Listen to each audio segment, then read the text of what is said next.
शाम होक है भोजन करे के वो बता दी आ थोड़ा सा समय दी बाजार का काम चले।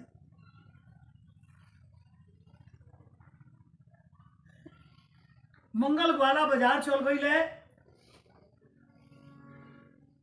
मौका मिलल कि सुन बधान जोगी देखले,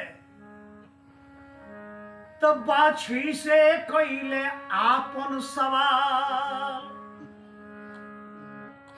कि बड़ा रे हैरान परेशान कैलू,